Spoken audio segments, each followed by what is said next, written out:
Jadi saya sendiri mengalami itu.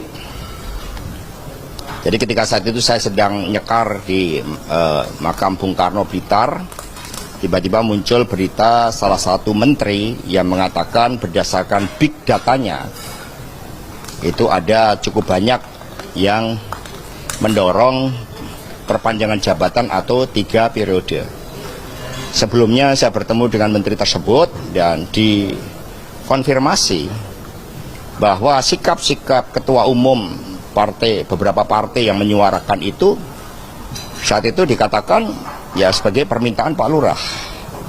Kami mendengar itu, maka kemudian karena PD Perjuangan ini juga lahir dengan suatu semangat untuk membangun demokrasi yang sehat, yang taat pada konstitusi, maka PD Perjuangan bersama rakyat Indonesia memilih tegak lurus pada konstitusi. Itu sikap yang diambil oleh PD Perjuangan.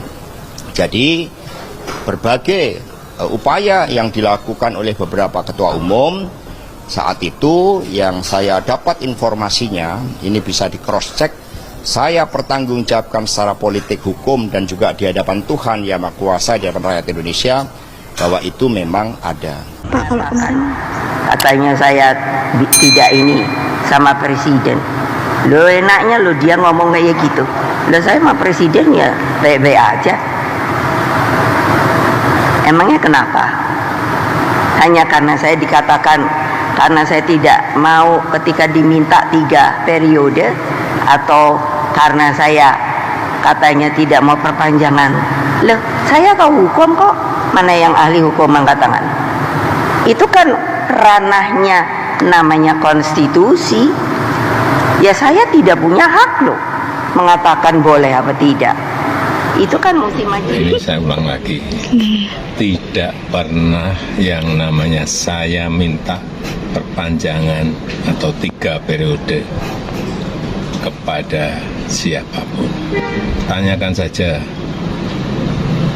ke Ibu Mega, atau tanyakan saja ke Mbak Puan, atau tanyakan saja ke partai-partai. Kapan, di mana, atau siapa yang saya utus? Enggak pernah ada, ya. Jadi jangan menjadi framing jahat seperti itu. Pertemuan Pak Jokowi dengan PDIP itu bermula dari Bu Mega menolak perpanjangan masa presiden. Artinya memang dulu Pak Jokowi sempat menginginkan 3 periode, Mbak. Tapi PDIP menolaknya. Yang bisa saya sampaikan bahwa sesuai dengan sesuai dengan konstitusi, jabatan presiden itu adalah 2 kali.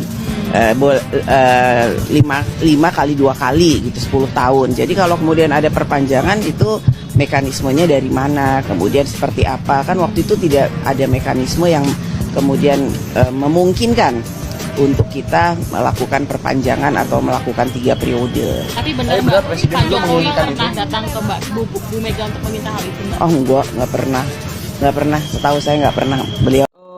Perintah Bapak Pak Jokowi menyangkut dengan 3 periode.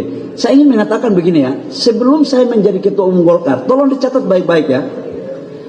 Sebelum saya menjadi Ketua Umum Golkar, ide pertama yang mengeluarkan untuk Pilpres ditunda itu adalah ide Menteri Investasi, yaitu saya.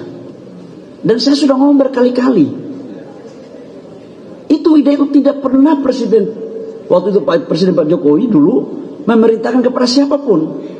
Jadi rasanya agak sok tahu juga kelihatannya ya. Itu yang ngomong itu pertama saya ketika saya menjadi penanggap dari surveinya Pak Burhanuddin Muhtadi.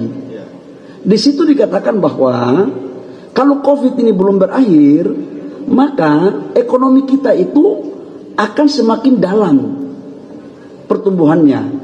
Maka kemudian dibuatlah beberapa skema. Waktu itu saya didatangi oleh beberapa kelompok pengusaha dan teman-teman investor. Kalau memang dapat dipertimbangkan secara aturan memperbolehkan, ya kalau boleh pilpresnya ditunda atau dibuat pemilunya mundur, itu soal lain. Jadi nggak ada yang minta 3 periode. Itu omongan saya, coba dah dibuka file lama itu. Jadi jangan diputar kaset kotor dong. bantahan Pak Jokowi terkait 3 periode itu menjadi bahan tertawaan publik. Karena yang meminta waktu itu, karena yang mewacanakan waktu itu adalah orang-orang terdekat Pak Jokowi sendiri. Orang-orang yang berasal dari lingkaran dalam kekuasaan Pak Jokowi. Jadi kalau mau mengkonfirmasi, kalau mau membawa-bawa nama, ya tanyakanlah kepada mereka yang sampai saat ini masih dekat dengan Pak Jokowi. Tidak perlu membawa-bawa nama Ketua Umum PDI Perjuangan, Ibu Profesor Dr. Hajah Megawati Soekarno Putri, yang sejak awal wacana ini muncul tegas menolak 3 periode atau perpanjangan masa jabatan. Kalau kita mau flashback, tahun 2022, secara serentak, seakan-akan ada yang mengorkestrasi.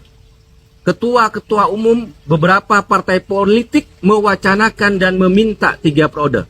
Ada Erlangga dari Golkar, Muhaimin Iskandar dari PKB, Zulkifli Hasan dari PAN, dan juga menteri-menteri yang dekat dengan Pak Jokowi waktu itu, seperti Bahlil, seperti Pak LBP, dan Pak Tito. Jadi wacana 3 periode itu muncul dari lingkaran dalam Jokowi itu sendiri. Tidak mungkin Jokowi tidak mengetahui.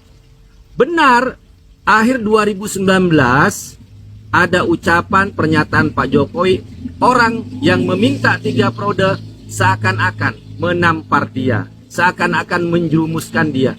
Tapi kenyataannya orang-orang terdekat Jokowi itu yang meminta 3 periode tetap dekat dengan Jokowi sampai akhir masa periodenya, bahkan sampai sekarang disebut dengan orang-orang titipan Jokowi dalam pemerintahan Presiden Prabowo Subianto. Logikanya nih, kalau kita tidak nyaman, kalau kita benar marah kepada orang yang menampar kita, kepada orang yang menjerumuskan kita, pasti akan marah, akan memberikan sanksi, akan memberikan teguran, akan menjauhi orang-orang itu. Tapi kenyataannya tidak. Orang-orang itu tetap dekat dengan Pak Jokowi hingga sampai saat ini. Pertanyaannya, itu ucapan marah, menjerumuskan, menampar benar-benar atau hanya pura-pura? Makanya publik kemudian menyangka itu hanya ucapan yang pura-pura dari Pak Jokowi. Seakan-akan ada skenario menyuruh orang untuk mengatakan sesuatu. Kalau publik itu tidak terima, maka orang itu pura-pura dimarahi. Padahal ya nggak ada kemarahan di situ, nggak ada penolakan di situ. Ya kenyataannya sampai sekarang orang-orang itu tetap dekat gitu loh. Jadi ini yang disebut dengan bantahan Pak Jokowi terkait 3 periode menjadi bahan tertawaan publik. Demikian.